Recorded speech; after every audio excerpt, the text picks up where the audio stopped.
The Bond, the Banter, the Bravery, What It Means to be British by Prince Harry. Every November the world for a moment grows quieter. We pause together to remember.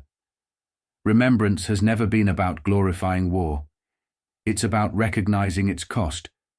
The lives changed forever and the lessons paid for, through unimaginable sacrifice. It's also about honoring those who, knowing that cost, still choose to serve.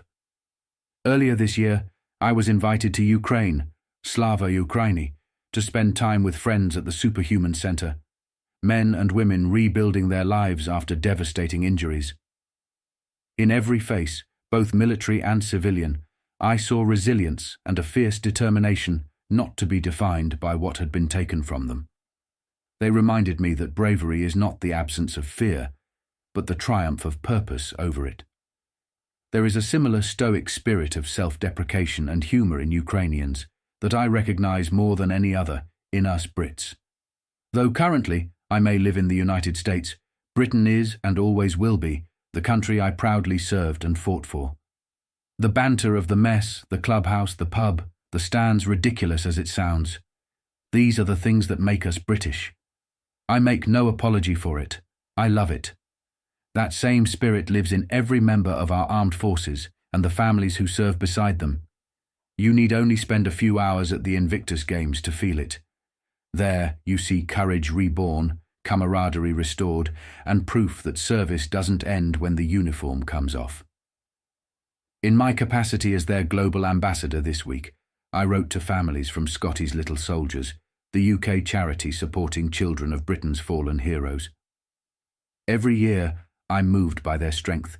Sons and daughters who wear yellow and black scarves in honour of their parents, many of them marching proudly at the cenotaph this weekend. They don't march with bitterness, but with love and pride. They carry forward their parents' legacy of service, even as their own hearts bear the cost of it. Because when one person serves, the whole family serves. And when one falls, the whole community feels that loss.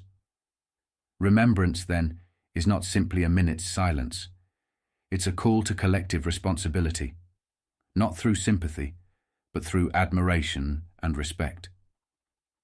I've had the privilege of serving alongside men and women from all four corners of the UK, from Antrim to Anglesey, Lancashire to London, Wrexham to the East Riding, Belfast to Bedfordshire and beyond.